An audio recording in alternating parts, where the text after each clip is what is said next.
Nos acompaña en esta ocasión nuestro hermano Luis Chonay en Santa Apolonia. Lectura del libro del profeta Isaías. Voy a cantar en nombre de mi amado una canción en su viña. Mi amado tenía una viña en una ladera fértil. Removió la tierra, quitó las piedras y plantó en ella vides selectas. Edificó en medio una torre y excavó un lugar. Él esperaba que su viña diera buenas uvas, pero la viña dio uvas agrias. Ahora bien, habitantes de Jerusalén y gente de toda Judá, yo les ruego, sean jueces entre mi viña y yo, que jamás pude hacer por mi viña, que yo no lo hiciera. Porque cuando yo esperaba que diera uvas buenas, las dio agrias. Ahora voy a darles a conocer lo que haré con mi viña. Le quitaré su cerca y será destrozada. Derribaré su tapia y será pisoteada. La convertiré en un erial. Nadie la podrá ni le quitará los cardos. Crecerán en ella los abrojos y las espinas mandaré a las nubes que no llueven sobre ella. Pues bien, la viña del Señor de los ejércitos es la casa de Israel, y los hombres de Judá son su plantación preferida. El Señor esperaba de ellos que obraran rectamente, y ellos en cambio cometieron iniquidades. Él esperaba justicia y solo se oyen reclamaciones. Palabra de Dios. Te alabamos, Señor. La viña del Señor es la casa de Israel.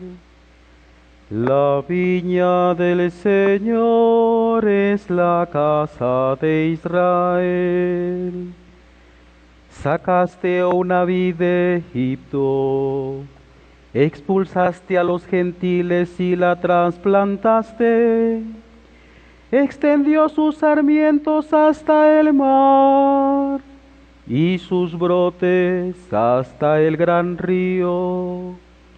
La viña del Señor es la casa de Israel. Porque has derribado su cerca para que la saquen los viandantes, la pisoteen los jabalíes y se la coman las alimañas. La viña del Señor es la casa de Israel. Dios de los ejércitos, vuélvete. Mira desde el cielo, fíjate.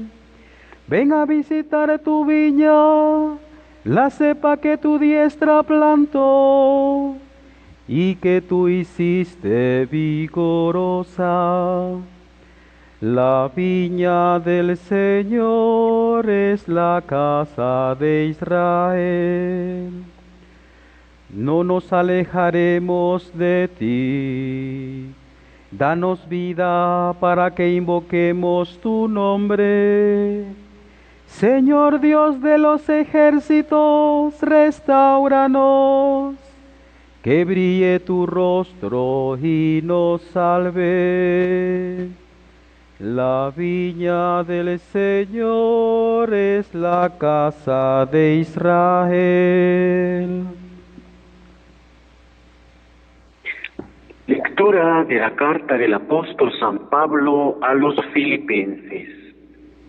Hermanos, no se inquieten por nada, más bien presenten en toda ocasión sus peticiones a Dios en la oración y la súplica, llenos de gratitud, y que la paz de Dios, que sobrepasa toda inteligencia, custodie sus corazones y sus pensamientos en Cristo Jesús. Por lo demás, hermanos, aprecien todo lo que es verdadero y noble, cuanto hay de justo y puro, todo lo que es amable y honroso, todo lo que sea virtud y merezca elogio. Pongan por obra cuanto han aprendido y recibido de mí, todo lo que yo he dicho y me han visto hacer, y el Dios de la paz estará con ustedes. Palabra de Dios. Te alabamos, Señor.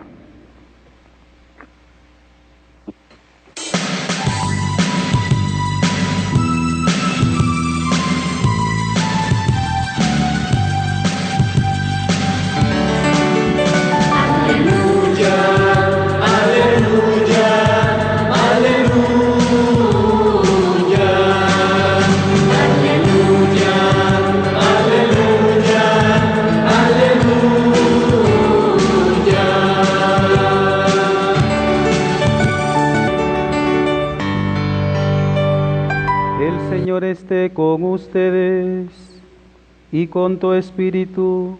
Lectura del Santo Evangelio según San Mateo. Gloria a ti, Señor. En aquel tiempo Jesús dijo a los sumos sacerdotes y a los ancianos del pueblo esta parábola. Había una vez un propietario que plantó un viñedo, lo rodeó con una cerca, cavó un lagar, en él construyó una torre para el vigilante y luego lo alquiló a unos viñadores y se fue de viaje. Llegado el tiempo de la vendimia, envió a sus criados para pedir su parte de los frutos a los viñadores. Pero estos se apoderaron de los criados, golpearon a uno, mataron a otro y a otro más lo apedrearon. Envió de nuevo a otros criados en mayor número que los primeros y los trataron del mismo modo. Por último les mandó a su propio hijo, pensando: a mi hijo lo respetarán. Pero cuando los viñadores lo vieron, se dijeron unos a otros: este es el heredero, vamos a matarlo y nos quedaremos con su herencia. Le echaron mano, lo sacaron del viñedo y lo mataron. Ahora díganme, cuando vuelva el dueño del viñedo, ¿qué hará con esos viñadores? Ellos le respondieron: dará muerte terrible a esos desalmados y arrendará el viñedo a otros viñadores que le entreguen los frutos a su tiempo. Entonces Jesús les dijo: ¿no han leído nunca en la Escritura: la piedra que desecharon los constructores es ahora la piedra angular? Esto es obra del Señor y es un prodigio admirable. Por esta razón les digo a ustedes que les será quitado el reino de Dios y se le dará a un pueblo que produzca sus frutos. Palabra del Señor. Gloria a ti, Señor Jesús.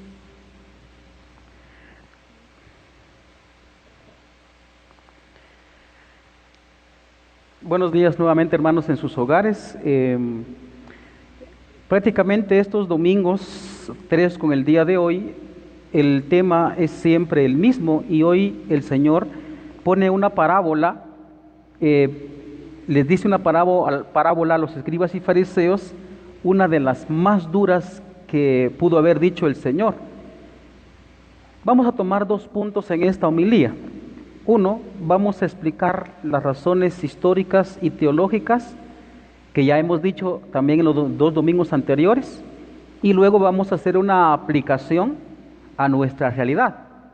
Y vamos a dar una conclusión con un ejemplo familiar, especialmente en lo que corresponde a los padres de familia y lo que quieren ellos respecto de sus hijos. Arranquemos. Primero, resulta que, como hemos anunciado también los domingos anteriores, el Señor se eligió al pueblo de Israel con mucho amor. Isaías 43 dice textualmente: tú eres mío, le dice a Israel. Israel se siente elegido y por hecho de saberse elegido se siente amado. Como hemos expuesto con un ejemplo romántico, una elección implica una promesa de amor y eso da alegría.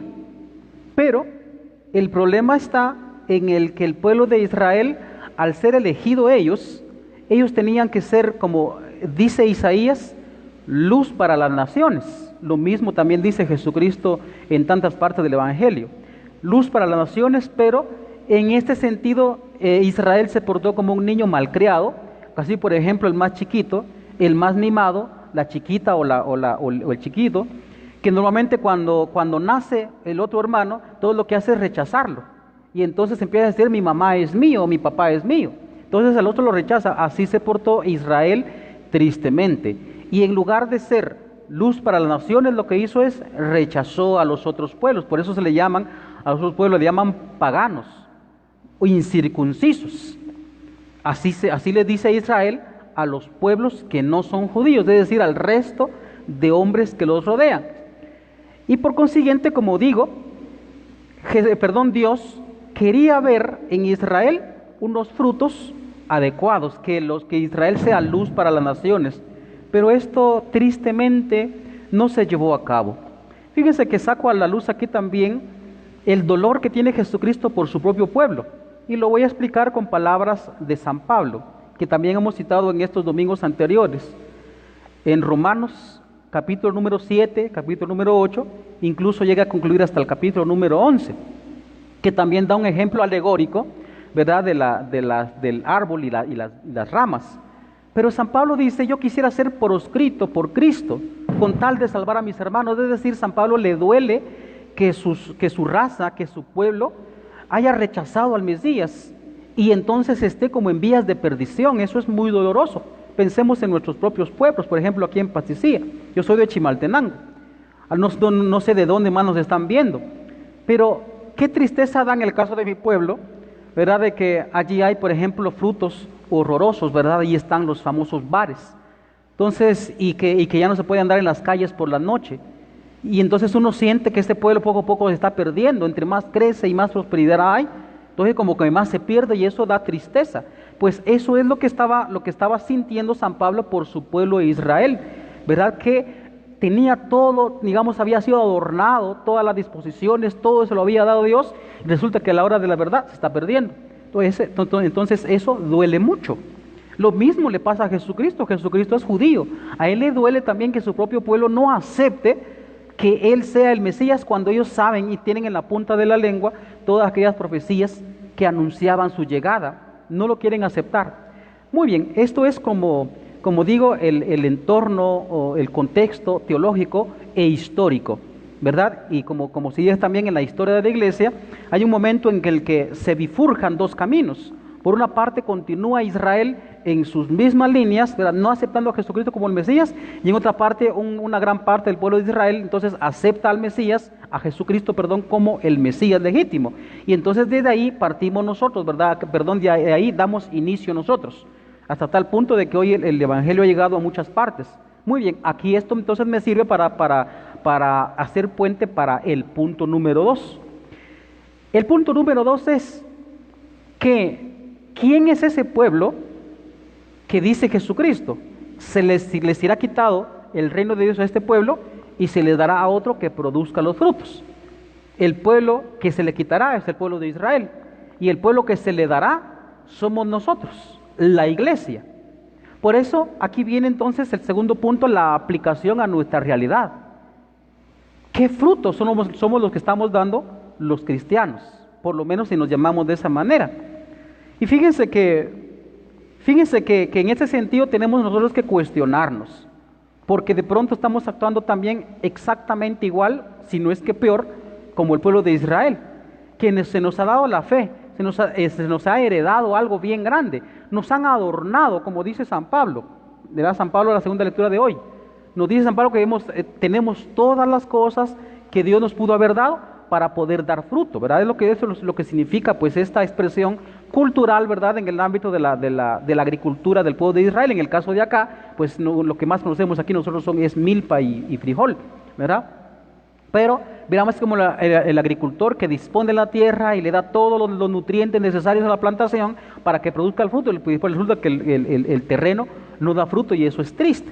Entonces, en el caso de nosotros, preguntémonos si nosotros estamos dando todo ese fruto. ¿Por qué? Porque Dios nos ha dado todo. Por ejemplo, somos bautizados y nos ha dado el Espíritu Santo.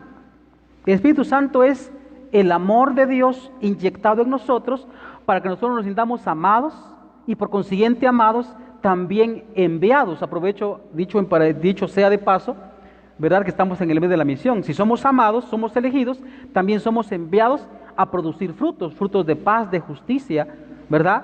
Pero resulta que a la hora de la verdad, miren, y que somos un pueblo, en el caso de Guatemala, que más o menos, por decir un porcentaje, se me ocurre entre 85 y 90% de cristianos, entre cristianos católicos y cristianos no católicos, pues en la apariencia somos un pueblo cristiano, pero a la hora de la verdad, miren cómo brota la justicia y es el lamento que se da en las dos lecturas. Por ejemplo, escuchen cómo dice la primera lectura en Isaías. El Señor esperaba de ellos que obraran rectamente y ellos, en cambio, cometieron iniquidades. Él esperaba justicia y solo se oye reclamaciones. Es lo que aparece en el tiempo de hoy también. Y miren cómo termina también el Evangelio.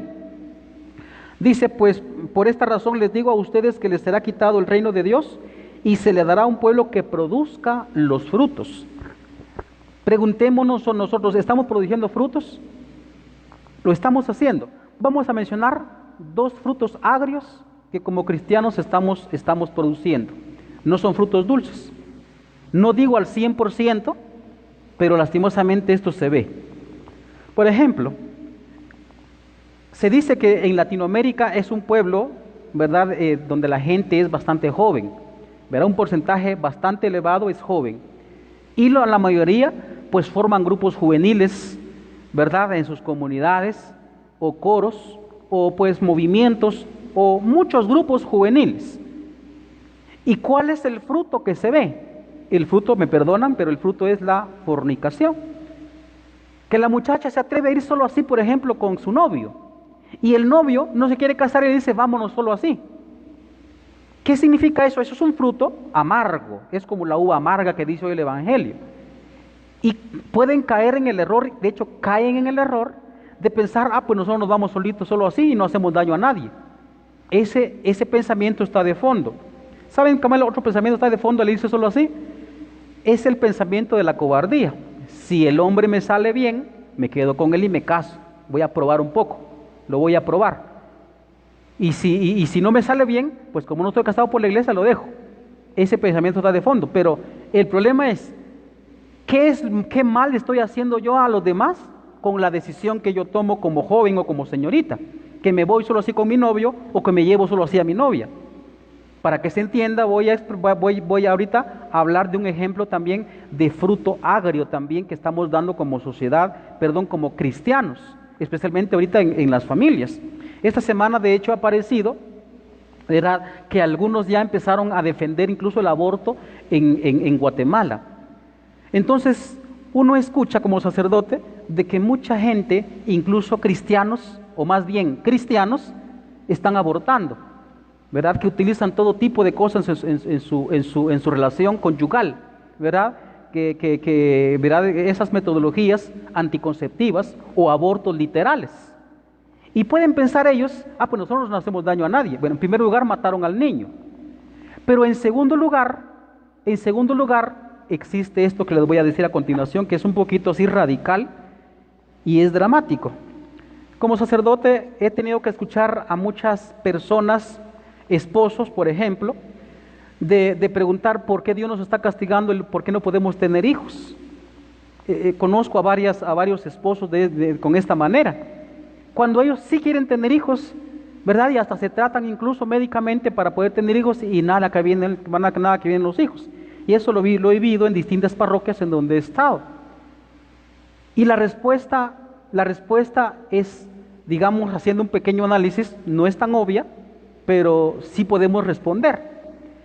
Como seres humanos, todos tenemos un vínculo, estamos unidos por la misma naturaleza, todos somos uno, por decirlo de esa manera. Entonces yo, aunque no tenga el mismo apellido de los de acá de Paticía, o no tengo el mismo apellido de los de allá de Santa Polonia, que hoy nos alegró el hermano Luis Chonay con la lectura de la palabra, o no tengo yo que ver nada con los de Tecpan. Sin embargo, hay un vínculo, y todos, absolutamente todos, incluso los seres humanos de otro país, formamos una unidad, tenemos un lazo, tenemos un vínculo, la naturaleza misma. Encima de eso también los cristianos tenemos el vínculo de la fe. ¿Pero qué quiero decir con eso? Que, por ejemplo, la práctica generalizada del aborto produce daño en aquellos que no se han metido en esas cosas. Y entonces algunas o muchas mujeres están sintiendo en su cuerpo que no son fértiles, pero ellos no tienen la culpa, ellos no han tomado pastillas, no se han puesto inyecciones, ellos no se han puesto dispositivos intrauterinos, no se han puesto nada, quieren tener hijos, pero a la hora de la realidad ellos sufren las consecuencias de la práctica generalizada. ¿Ven? Ahí está. Entonces no solo se trata de mi decisión. Si vuelvo al ejemplo del noviazgo, los jóvenes pueden pensar, no le causamos daño a nadie. Bien, les causan daño a la institución del matrimonio. ¿Por qué? Porque yo con mi actitud, entonces daño la integridad psicológica, física y moral de los demás jóvenes, y como los demás lo hacen, entonces yo lo hago, es lo que se llama la inercia. Entonces todos lo hacen porque todos lo hacen. ¿Ven cómo es el daño? Y ese es un fruto, lastimosamente, de sociedad. La sociedad está viviendo frutos amargos, y con donde supuestamente somos cristianos. Entonces no estamos recogiendo esos frutos que quisiéramos tener o que deberíamos de producir por ser cristianos. Entonces esos dos ejemplos nada más les dejo para que no sea tan, digamos, tan radical, pero tengan en cuenta esto, que somos cristianos y por consiguiente tenemos que producir frutos.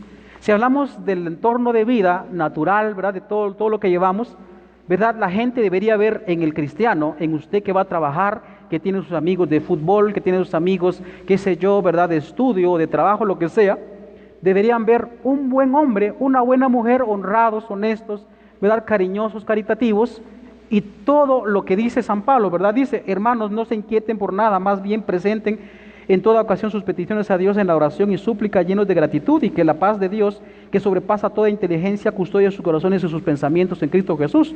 Por lo demás, dice, hermanos, aprecien todo lo que es verdadero, noble, cuanto hay de justo y puro, todo lo que es amable y honroso, todo lo que sea virtud, ofrezcan, lo dice, ¿verdad? Entonces, todas esas virtudes que Dios nos ha adornado, nosotros deberíamos exponerlo allá afuera, pero tristemente, ¿acaso no hay peleas por puestos en los trabajos?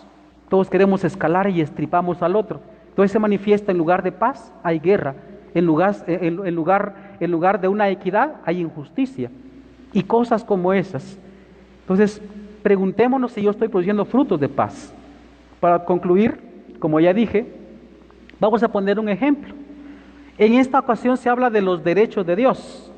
¿Cuáles son estos derechos de Dios? Ejemplifiquémoslo con la actitud que tienen los padres de familia, especialmente en el tiempo de hoy, porque hace unos 40 años esto no se daba. En el tiempo de hoy, por ejemplo, si hablamos del mundo del estudio, entonces hoy los papás mandan a sus hijos a estudiar. Primero, porque quieren asegurar un futuro, por lo menos en el ámbito material, económico, quieren asegurar un futuro para sus hijos. Pero al mismo tiempo, ellos mandan a sus hijos a estudiar porque esperan también de que cuando ellos sean ancianos, estos hijos los mantengan y puedan recibir esa parte que le corresponde a ellos porque se sacrificaron, ¿verdad? De chiquitos, ¿cuánto les costó a los papás crecerlos? ¿Cuánto les costó educarlos? ¿Cuánto les costó en dinero enviarlos a institutos o a colegios o a universidades para que estudiaran? Y resulta que el comportamiento de hoy de la juventud es, echan a sus papás, los olvidan, se van a otros países, y los pobres papás, abandonados en una covachita, están ahí pues casi que muriéndose de hambre. Entonces, si uno se porta así, eso es un ingrato. Ellos tienen derecho a recibir lo que también sacrificaron en un primer momento por los hijos. Creo que en este sentido se entiende muy bien. Los derechos de Dios son exactamente lo mismo. Nos ha dado tanto Dios. Y si nosotros no producimos esos frutos de paz, de justicia, de amor, etcétera, de caridad, si nosotros no producimos esos frutos, entonces estamos siendo unos auténticos ingratos con Dios, porque Dios tiene derechos también de recoger frutos de nosotros, así como acabo de ejemplificar en el caso de los papás. Pensemos entonces, creo que el mensaje es muy claro en esta ocasión: producir frutos de santidad. Producir frutos de santidad. Pidámosle por consiguiente al Espíritu Santo, pero que ya se nos ha dado también, que nos ayude a mejor, ¿verdad?, a producir todos esos bienes, o más bien a administrar todos esos bienes que Dios nos ha dado. Que así sea. Amén.